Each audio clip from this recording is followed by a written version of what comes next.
Kære entreprenører, i dag vil jeg tale lidt om overskriften. Desværre nej. De her opgaver skal du sige nej til. Og hvorfor skal du sige nej? Og hvad er det for nogle opgaver, du skal sige nej til? Hvorfor du skal sige nej, det er, at du kan komme til at, fordi du meget gerne vil have opgaven, og sige ja til noget, som du ikke kan overskue konsekvensen af, hverken tidsmæssigt eller økonomisk. Hvad er det så for nogle opgaver, du skal sige nej til?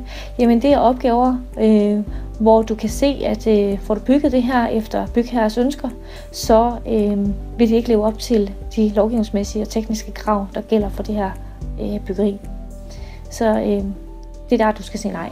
Og i de her situationer, som jeg taler om i dag, vil det typisk være en privat bygherre, hvor der ikke er, den her professionalisme, hvor det er dig, der udelukkende står som den professionelle part. Hvor du jo har en vejledningspligt, synes jeg, til at rådgive og vejlede bygherren og tænke lidt længere og, udvise anstændig adfærd. Og jeg er for eksempel blevet kontaktet af en af mine entreprenører, som ringer til mig og siger, at jeg er blevet ringet op af en bygherre, som er ved at få opført et hus. De er ikke særlig langt i byggeprocessen, men den entreprenør, som er ved at udføre arbejdet, er de i hvert fald løbet problemer med. Så han tager ud og ser på det og kan se, at det kan slet ikke. Det, der er lavet, det er næsten så forkert, som det kan være. Og han spørger så mig, hvad skal jeg gøre i den her situation? Altså, de har heller ikke fået sagt aftalen op endnu med den anden entreprenør. Så en ting er vel sikkert, at du skal holde dig væk, indtil at de har fået afsluttet forholdet med den anden. En anden ting er, at du må ikke give dig til at bygge videre på det her, som du allerede kan se nu, ikke lever op til krav, fordi det vil komme bygherrer dig selv til skade på den lange bane. Du kan ikke overskue, hvilke ting der kan komme. Du vil blive mødt med eventuelle eller forskellige krav fra bygherres side på en længere bane.